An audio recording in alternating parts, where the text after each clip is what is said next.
వెనకటికి ఒక సామెత ఉంది, శకునం చెప్పే బల్లె కుడితిలో పడింది అన్నట్టు. అలాగే జోగి రమేష్ పరిస్థితి కూడా అలాగే తయారైంది అనుకోవచ్చు అంటారా?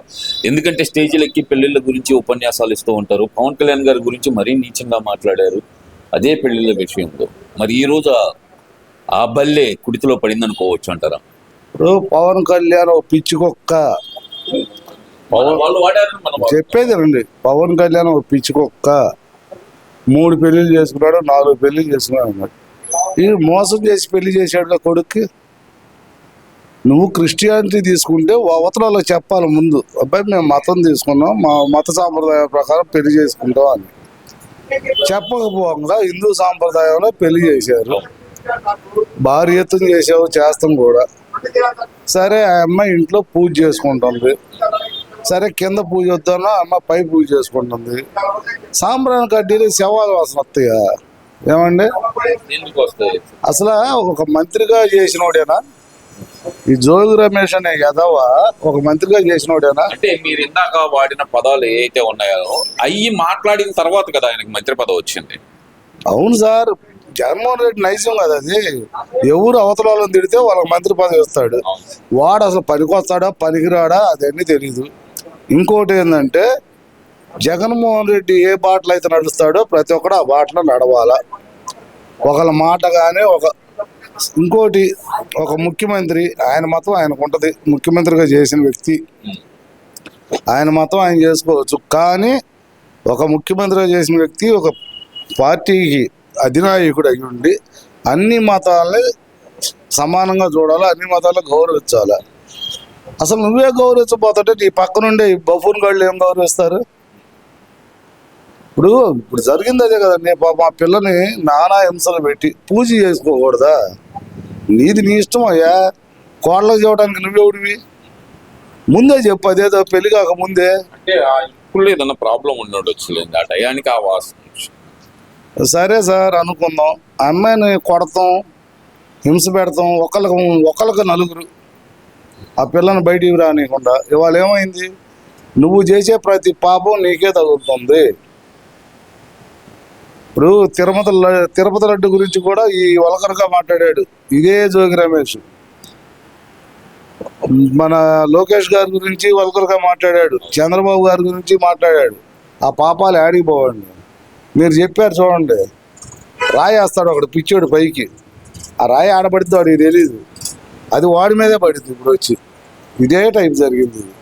ఈ గురకమ్మకోడికి నువ్వు ఒక పెళ్లి చేయదలుచుకున్నావు, నీ కొడుకు సక్రమంగా బతకాలనుకున్నప్పుడు వాళ్ళకి చెప్పు, అయ్యా మా ఇంట్లో క్రిస్టియానిటీ ఉంది, మేము క్రిస్టియన్ మతం, మరి మా ఇంట్లో ఈ రకంగా అయితేనే చేసుకుంటాం అని వాళ్ళకి చెప్పు.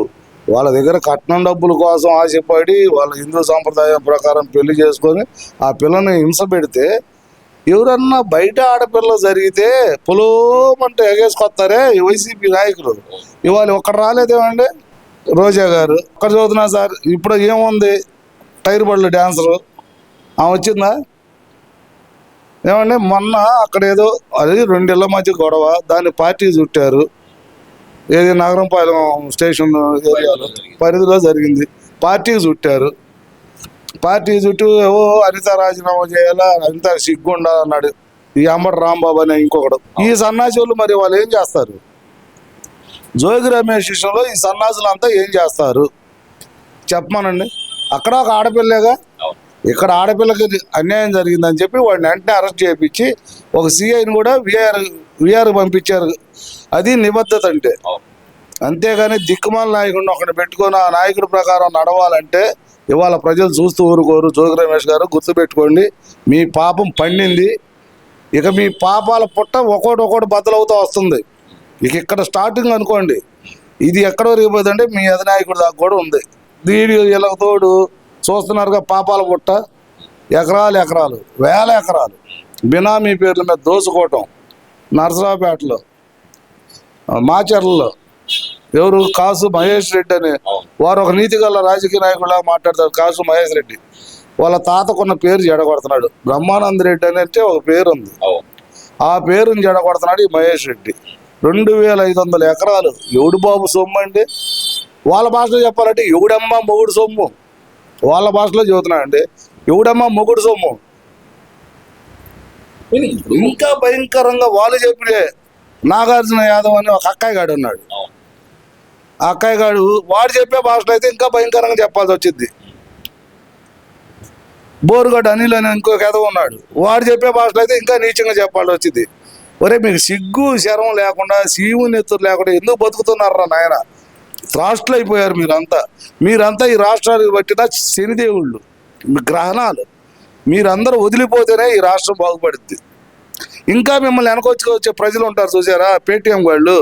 ఇక ఆ సన్నాసులు ఇప్పుడైనా అర్థం చేసుకుంటే బాగుంటుందని మా ఆలోచన. అంటే ఇక్కడ ఒక విషయం అయితే, అది ఇప్పుడు ఇందాక మీరు అన్నారు వాళ్ళు ఎవరు ఎందుకు రావట్లేదు ఆ అమ్మాయికి మద్దతు కానీ ఒక ఫ్యామిలీ విషయం అండి. అది వాళ్ళు తెలుసుకుంటారు. ఈ వైసీపీ నాయకులు రావాల్సిన అవసరం ఏముందంటారు అక్కడికి? ఏది ఫ్యామిలీ ఇష్యూ అండి? ఒక మహిళ కోర్టుకు వచ్చిన తర్వాత ఫ్యామిలీ ఇష్యూ ఏందండి? నువ్వు పబ్లిక్ ఫిగర్ అండి, నువ్వు పబ్లిక్ సంబంధించిన వాడి ఓ మినిస్టర్వి. ఫ్యామిలీ ఇష్యూ ఏంది? నీ ఇంట్లో జరిగేది ప్రతి ఒక్కటి పబ్లిక్ అవసరమే. నీ ఇంట్లో జరిగే ప్రతి ఒక్కటి పబ్లిక్ అవసరమే. ఇప్పుడు ఒకటండి, ఒక స్టేజీ మీద బాలకృష్ణ గారు ఒక రోజు ఏదో అన్నాడు, మీకు గుర్తుందా? సినిమా మగవాడు ఆడదాన్ని చూస్తే లవ్ చేయాలా లేకపోతే కడుపు చేయాలనో ఏదో అన్నాడు అని చెప్పి విపరీతంగా ట్రోల్ చేశారు. మరి వాళ్ళ పొజిషన్ ఏందండి?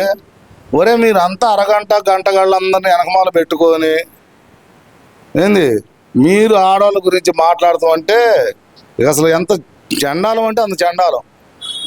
ఇది తమ్మినేని సీతారాం గారి సంగతి ఏంటంటారు? అంటే ఈ స్పీకర్ హోదాలో దాదాపు 5 సంవత్సరాలు పనిచేసిన వ్యక్తి ఈ రోజు పరారీలో ఉండటానికి గల కారణం ఏమనుకోవచ్చు అంటారు?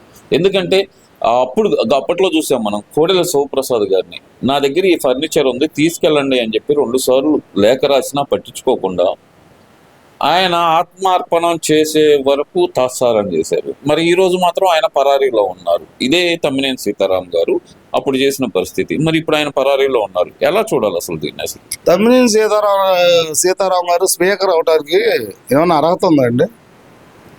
వాళ్ళ ఒపీనియన్ అండి అది. సార్ చెబుతున్నాను సార్, ఒక స్పీకరు ఏ రకంగా ప్రవర్తించాలో ఆ రకంగా ప్రవర్తించాడు తమ్మినేని సీతారాం.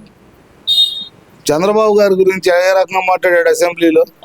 బయట లంజత్వం చేస్తున్నాడు చంద్రబాబు అన్నాడు. ఓ స్పీకర్ అన్నోడు లంజత్వం ఇటువంటి భాష మాట్లాడతాడా?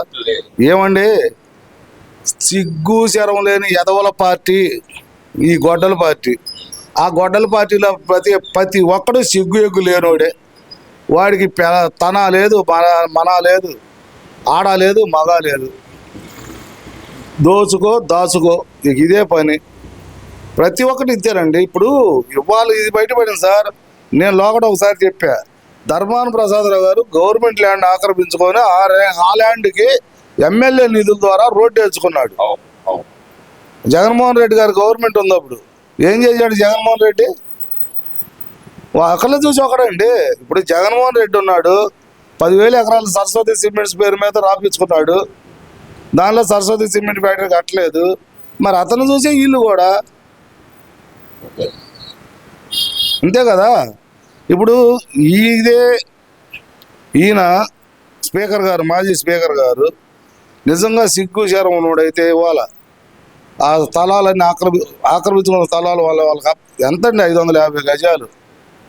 ఇంకెంత? 5 కోట్లు కావచ్చు, 6 కోట్లు దిగు పెద్ద గజాలు కాదు. నువ్వు తినదాళ్ళు 1000 కోట్లు తిన్నావురా నాయన. ఈ 5 కోట్లే దొరికినాయా నీకు?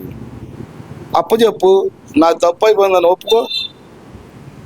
అంతేగాని పారిపోవటం ఏందండి? నువ్వు తప్పు చేయనప్పుడు ఎందుకు పారిపోయా? మరి జగన్మోహన్ రెడ్డి గారు ఇంకా దిగల, ఏదో తెలియక గోడగట్టాడు. మా వాడు సౌమ్యుడు మంచోడు తెలియక గోడగట్టాడని చెప్పేవాడే. మరి ఎందుకన్నా దిగల? ఇంకా ముందు పిల్లలు వేయలేదు కావాలి. ఇంకా ముందు పిల్లలు వేస్తే మళ్ళీ పని చేసి వస్తాడు బయటికి.